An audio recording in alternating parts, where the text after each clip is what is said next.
Hey everyone, First T here. Thanks for checking out this YouTube channel.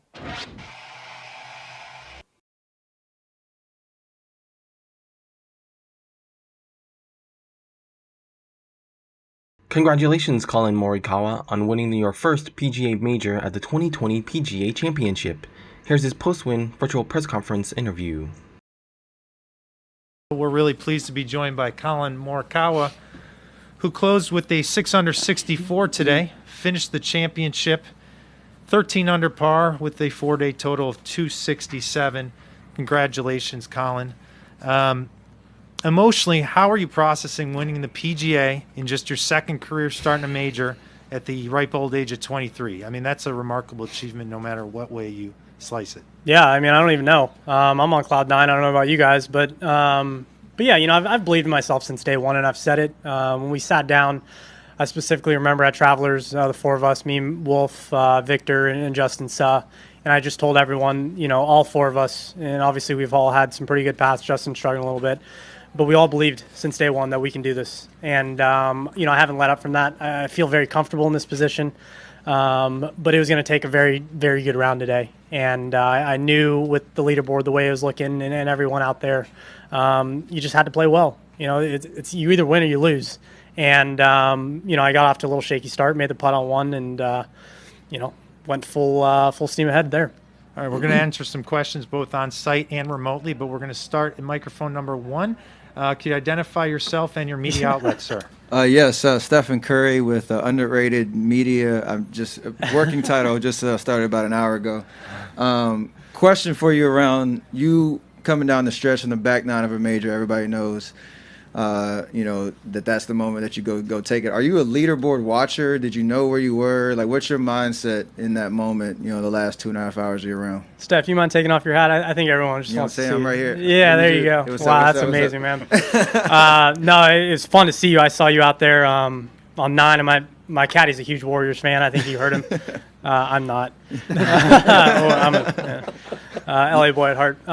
But yeah, you know, I do look at leaderboards. You know, I want to know where I'm at. Why not? I don't think it affects me. I think it's good to know where you're at. I don't want to be coming down 18 knowing I need to make par and trying to force a birdie or doing something stupid. So yeah, you know, when I looked on 12, and you know, there was a party of us at 10 under, and someone was going to separate themselves. You know, especially with 16 gettable pins, 14, 15. But you know, I knew where I stood, stepping on 16 tee. I knew I had a good shot. I had to hit a good shot.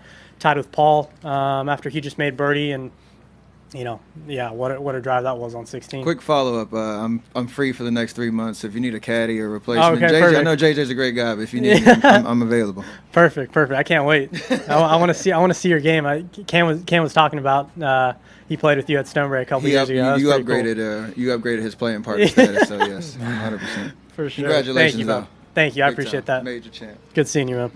All right, let's get to the professionals. Let's go to that number was 2. pretty cool, right? Let's go to microphone number 2. All right, Collin, can you just take us through everything related to 16, kind of what your game plan was all week, and then just your mindset today and exactly where you were in your mind in the tournament when you got on that tee? Yeah. By Wednesday night, I had no plans on going for 16 at all. I told Colt Nost. He saw me Wednesday afternoon practicing on there, and he asked me if I was ever going to go for it. Told him a quick no. It's too much into the wind. Why go for it? I didn't think the pin was going to be where it was. You know, my caddy, it was like 278 to the front. And just a good drive for me is going to land just short of that in this weather. It's going to bounce on up. So, you know, he looked at me. He counted it off and asked me what I wanted to do. I told him, let's hit a good drive. And I kind of thought back at 14 at Muirfield. You know, what's different between 14 and Muirfield and this shot? Similar numbers. Wind was a little left, kind of into me, but I knew I had to hit a good one. And stepped up, you know, and those are moments I'm always going to remember. Hit it. JJ actually walked in the tee, and he never really does that. He was talking to the ball a bunch. I don't really talk to it too much, but we were both kind of screaming at it to get a good bounce. And we obviously got a very good bounce, and, you know, you just have to capitalize on those shots. Let's go to number 3, Sam. Congratulations, Collin. Thank you. You got in some trouble early. On number 1, you spun back into the bunker and then made that long putt, save par. And then on 6, you were sort of trapped on the left side in the trees to the other rough on the right side and then made say par. What were you thinking when you made those par putts? Did you feel like this might be your day? Even when you were in trouble, you were able to get out of it? Yeah, I mean, those are huge. Especially for me, when I make a putt like that, I feel like I can make anything on the golf course. So for me, it was just like, let's get the ball on the green and give myself a chance for putt at birdie or par, whatever it is. The one was huge. 6, yeah, it was big. But one was big because a bunch of guys I'm sure were making birdie on one. I don't want to start off with a bogey in final round of a major championship. So I stepped up. I felt comfortable over the putter today, and rolled it right in. All right, let's shoot over to Ron. Congratulations, Colin. Thank you. Can you describe sort of the emotion of today? I mean, you talked yesterday about feeling more comfortable over these last couple of months as you get in these situations. But not only did you end up in contention at a major on Sunday, but a major with 7 guys tied for the lead and just sort of this very crazy, tense atmosphere. How did you stay calm, and how much does JJ help that? I know Rick Sessinghouse has talked about how helpful JJ is as a caddy who's sort of been around before. Yeah, no, I mean, this is the first time where I've been around a leaderboard that crowded. So many guys, out there trying to make birdies. We're all tied for the lead, whatever it is, one back. Especially in the closing holes out here. They're not easy. We got a little fortunate with some pin locations today coming down the stretch. But JJ's huge. JJ, I'm so lucky. I'm so happy to have him on the bag. Thank you, Ryan Moore, for not keeping him. But he, not just as a caddy, but as a person I can talk to on the course and just keep it comfortable. He knows what to say, when to say it. He has figured out my game and what kind of player I am, what I need to know, what I don't need to know. And, it's as simple as that. I'm very lucky to have him. He, I brought him in for the last 3 holes, 16, 17, 18, to help me read him.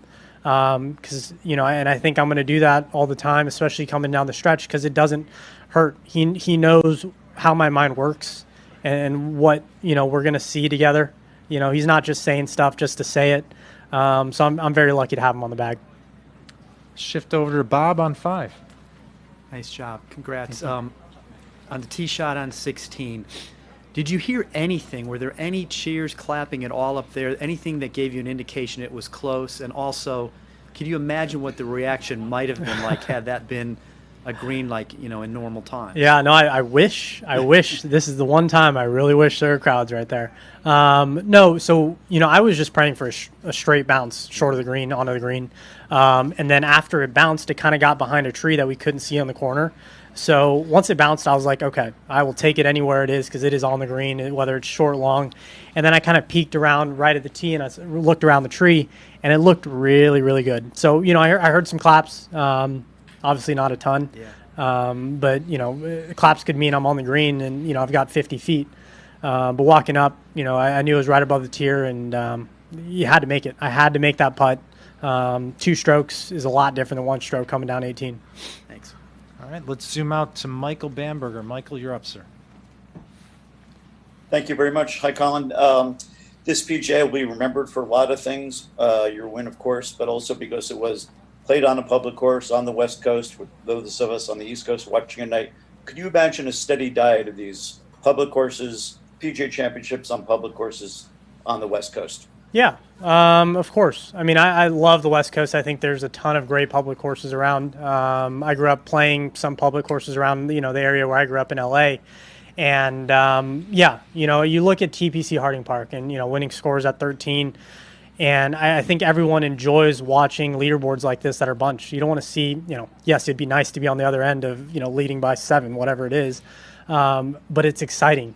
This is what fans want to see. They want to see who's going to step up, who's going to hit that really good shot towards the end, coming down the stretch, whether it's 13, 14, 15, 16, 17, 18, whatever it is. And Harding Park showed its teeth. It brought every range of player out here.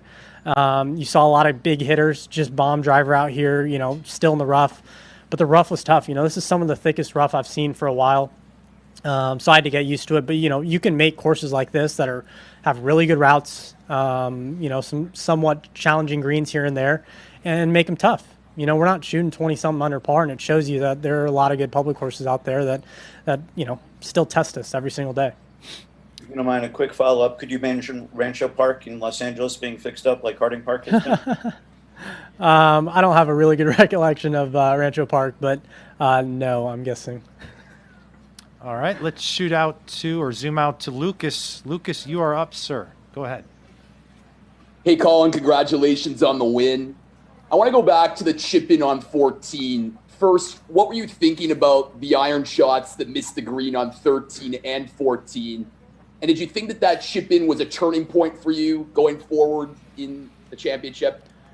Yeah, 13, I just didn't hit it well. It was a really weird swing. It never really I never felt the ball. I knew it was a bad shot. 15 I hit all right, 12 I hit all right, 13, and then we go to 14. And on 14, I had 9 iron. Ball's a little above my feet, a little uphill stance.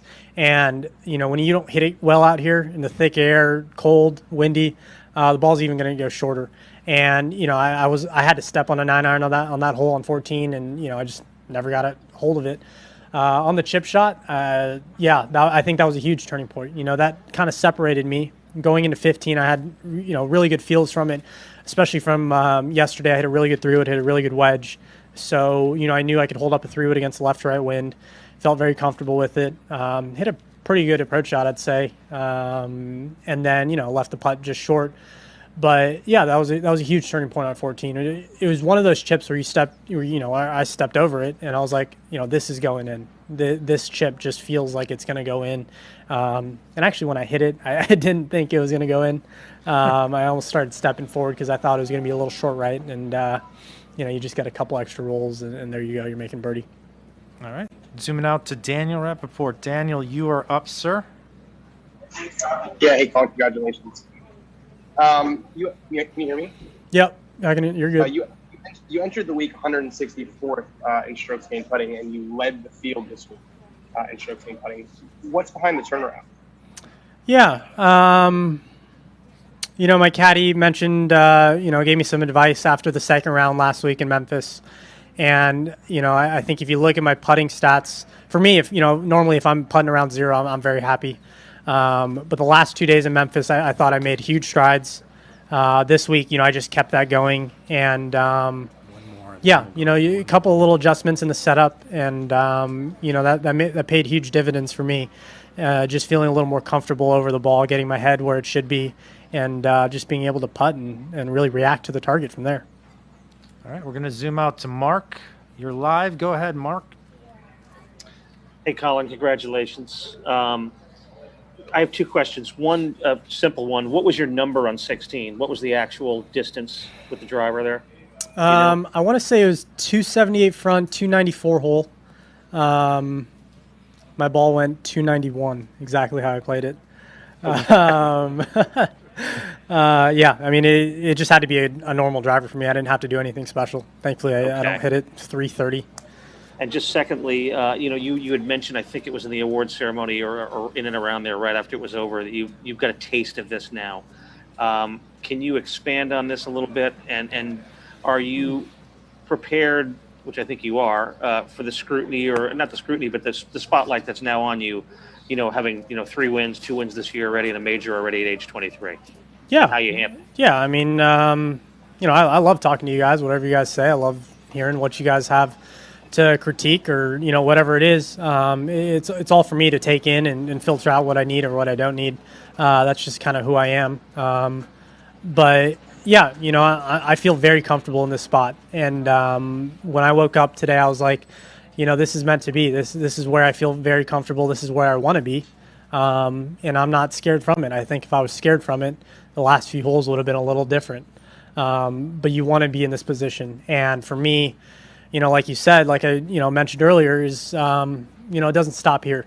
I got a very good taste of what this is like, what a major championship is like. I really do miss the fans. I know we all had to have some type of adjustment not having fans, and when fans do start coming back, hopefully at some point it's going to be an adjustment. But this is where I want to be, and I love it. So the majors are going to be circled in just like everyone else, but I got to focus on every single week. I'm trying to I'm trying to win every single week. I'm not trying to come out and just win the majors. I'm 23. This is my first full year.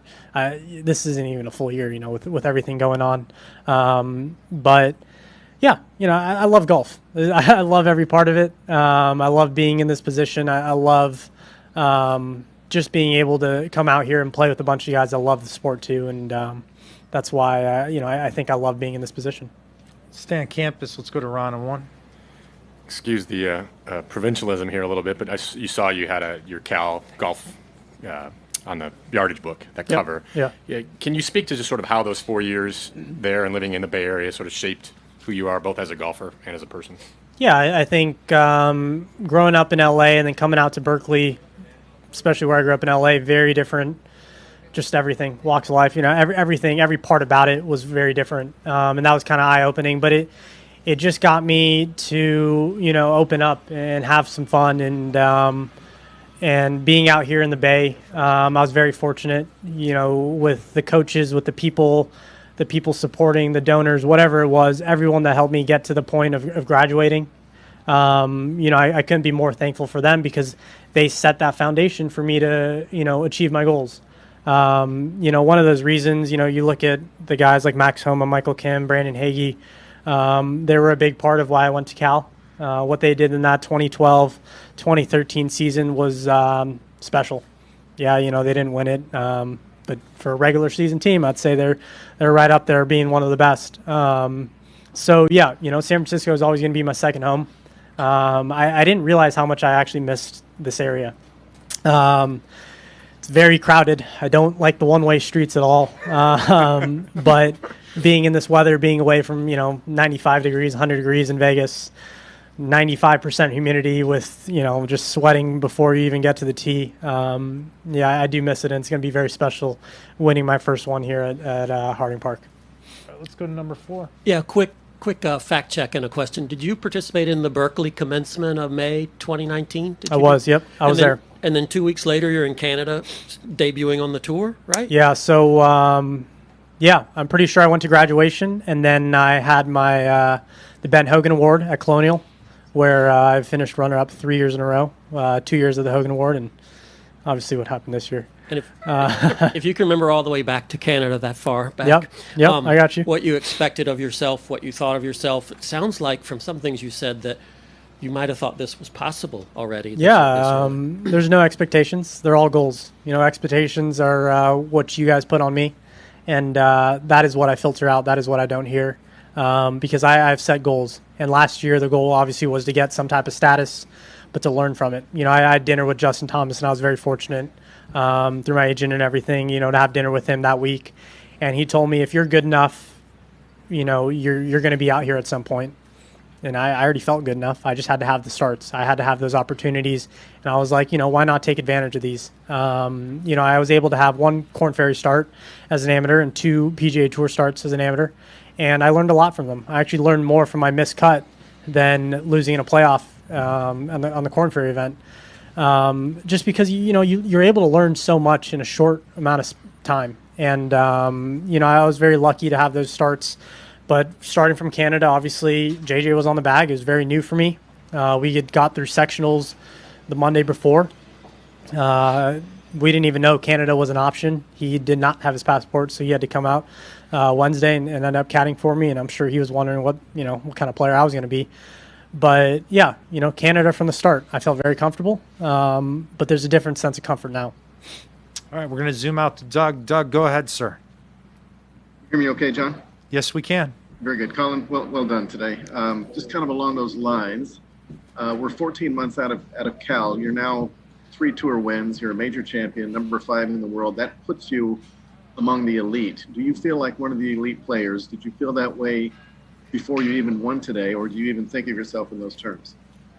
Yeah, I think when I play my best, I'm able to compete and if not, beat these guys when I'm playing really well. I think, there's like this brotherhood. There's a family of professional golf, and all these guys, you see their groups. You see the guys that they're playing their practice rounds with. And, I've got my young guys with, Wolf, Victor, Scotty, Cam, Joaquin, whatever it is. And, But I wouldn't say, I'm as close to, those guys as some of the guys out here that have been able to play and travel for years on end now, So do I feel like I'm a part of that group? Yeah. Do I feel like I'm going to start playing practice rounds with them just because I'm part of this group? No, because, I have my own group. I want to go out and have fun and do my own thing. Just because I'm sitting near the rankings with these guys doesn't mean I'm going to start playing every single practice round with them. It's cool to play practice rounds with these guys because I learned so much, just how they think. I don't have to ask a bunch of questions, but just watching, even Steve Stricker this week, just how he goes around the practice round, how he chips, how he putts. I'm always trying to pick up on what these best players do and what makes them so great, because who knows what I'm going to figure out. Who knows what's going to click in my head to work for the week or the next year, whatever it is. Thanks. Terrific stuff today. Was there any point today where you felt nervous or your mind drifted a little and you had to bring yourself back in? Anything like that during the course of the round? Beautiful Dodgers hat, even though they lost yesterday. Won today. They won today. Yeah. Good. I love to hear that. I think after the 16 tee, having whatever it was, 6, 7, 8 feet, I had to make it. I didn't have to make it, but it was one that was really going to turn the tables on everyone else in the field. And that's why I brought JJ in to add a little more sense of comfort. Did I feel nervous? I mean, yeah, there's going to be nerves running through there, but can I channel that into, excitement? Can I channel that into focus? And I think I did a really good job today, especially coming down the stretch. Having him in, to read the putt just gave me an extra couple seconds to kind of get in my own head and really focus on the putt. And talking things out sometimes helps. So I was able to talk those out about what the line was, what everything, how we were going to feel this putt. And, I think touching on that, I think that's something that I'm going to remember and use for the future coming down the stretch, whether I have a lead or whether I'm one back or tied for the lead, is just being able to communicate. Because sometimes when you're kind of stuck inside yourself, who knows what's going on. All right, we're going to zoom out to Rex. Rex, you're up, sir. Congratulations, Collin. Did you have a chance to look at any leaderboards out there, especially on the back nine, when I think at one point there were 7 people tied for the lead? And did it ever cross your mind that maybe I have to do something special to break out of this, or did you just stick with your game plan all along? Yeah, I think there's a little bit of both there. I definitely looked at the leaderboard. I saw in 12 when we were all having a party at 10 under. Who's going to break out? Who's going to be the oddball out to separate themselves? And I hit a really good drive on 12. Not a great approach shot. Made up and down. Hit a good drive on 13. And at that point, I knew someone was going to have to break out.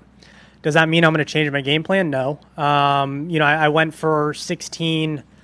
What was it, Friday? I think they moved it up.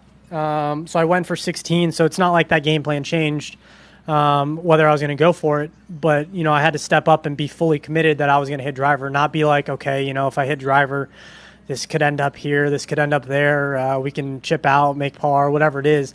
I had to be fully committed. And, I think that's why I played 14 at Muirfield so well.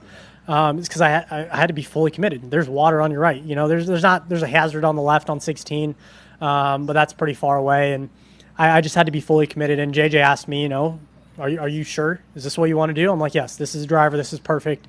And stepped up, hit a really good drive, and obviously it ended up where it did and made the putt. All right, let's zoom out to Rico. You are up, my friend. Go ahead. Hi, Collin. Congratulations. And this is, if you're aware, this is really big news in Japan because obviously your last name tells you're a part of Japanese. And I just want to ask you what kind of relationship you have with Japanese, Japan, and what's your family history, who came here the first and stuff like that, if you know. Yeah, I'm half Japanese, half Chinese. My mom's Chinese, my dad's Japanese. I'm about third, fourth generation on my dad's side. So, family ties back to Japan, I really, unfortunately, I can't say I have many, if any. But being able to go back to Japan, I went with my family, I don't know, 3-4 winters ago, and then going back for Zozo this past fall. Mm-hmm. It's special, and it means a lot. And going back there, I feel like this is just, it's home, even though, it was never home for my dad, it was never home for my grandparents. All my grandparents and or my cousins and everyone on my dad's side, they all live in Hawaii, and they've been there for a while. But going back to Japan, I love it. My girlfriend loves it. I love it. Obviously, the food is, I think, the best in the world, and man, am I hungry. I love my food. But, I hope I do, I'm able to go back to Japan again. Who knows when, but, when everything's safe. Okay, And right. yeah. What'd you have for dinner last night? You told us about the big dinner. I had, it obviously she would know forward. this. I had udon, which is a Japanese noodle. Japanese. Exactly. Right. Yeah. Okay. Now we know. Let's go to Dan Moriarty. We probably have time for 2 or 3 more questions. Dan, go ahead, sir. Congrats, Collin. Only Rory McIlroy and Jack Nicklaus were younger than you to win the PGA Championship during the stroke play era. What does it mean to you to join that list? It's great company. It's been crazy because this entire start of my professional career, I see all the things comparing to Tiger and doing all this, and Tiger's on a completely different level. I think we all know that. But anytime you're in the conversation of the greats, Jack, Rory, Tiger, no matter who it is, if you're in that conversation, you're doing something well. So to know that, what I've done, what I did my 4 years in college, was obviously worth it. But there's just that extra sense of feeling good in my heart, to finish out, get my business degree, graduate, come out here knowing I'm prepared, and knowing that it's possible. When you feel you're ready. But to be in the conversation with those guys, it's very special. I'm ready for the next. Ron, it's got to be a quick one here. Yes, sir. Just on that history theme, Harding Park is produced by Nelson, Gary Player, Billy Casper, Tiger, Rory, this great list of winners. How much significance is there, in that history? And why do you think Harding has produced such great winners over the years? Yeah, it's really cool. Look at the golf course. This is TBC Harding Park is now one of my favorites in the Bay. I'll be honest, when playing it through college, it probably wasn't my favorite. I don't think I ever played extremely well. Everyone just kind of shot around even, and we drove back to the campus and got our night in. But it shows the quality of golf course. I think because no one's separated, but if you look at the end leaderboard, the players and the quality of players and the players that that have won majors, that haven't won majors, they are all there. It brings all the best players and who's playing really well together. So it shows you this is a very good course. I'm happy to come out on top. All right. Last question for you. You just won the PGA Championship, so we'd be remiss if we didn't ask you a little bit about your relationship with your coach, Rick Sessinghaus, and talk about how long you've been with him, the rapport between you two, and what you guys kind of focused on maybe a month ago or in the last few weeks as you got ready for the first major this season. I'm 23. I first started working with Rick, I think around 8, so it's been 15 years. And I've been so lucky. He's not just a coach, he's a great friend, he's a mental coach. But, you talk about a person that knows what to say, when to say it, and how to say it. He's your guy. Thank you, Rick, for everything. It's been a crazy road. We've only been climbing up so far, and why not keep going up? But I'm so happy he was here. He went home Friday. Him and my agent went home back to LA, and they drove up early this morning. I'm very happy. I almost questioned why they drove up, but it's really special to have him. For 15 years. And there's so much for us to keep learning, and I think that's what's cool is that I love to learn. He loves probably learning even more than me. But what did we work on over the past month? It's just continuing things that we've done really well and figuring out things that we didn't. Putting was huge. I credit JJ a lot for what we changed in the putting. But Rick, just to keep things. I had him come at work day. I saw him right before I left for the first event back at Colonial. I had him come out at work day, though. That was the first week he was out. And, it was feeling all right. And then we went to go hit balls Wednesday afternoon after I finished practicing, and I normally don't do that. And that's when things clicked. Yeah. He said one thing about just the way, I turn and rotate through my backswing that I had done before. And that's what you need as a coach. You need something that he knows what to say, things that maybe he said before, but maybe, I just need to hear it again. Every week is different. You remember things, you don't remember things. So it clicked, and it's still working. Well, this week clicked, and we appreciate you being with us, and congratulations on a really memorable PGA Championship. And Congratulations once again, Collin Morikawa. What are your thoughts on the 2020 PGA Championship? Let me know in the comments section below, and please click on the thumbs up icon if you liked this video. Subscribing to this YouTube channel and sharing the video also helps. And don't forget to click on the notification button for this channel so you won't miss the next First 2T video.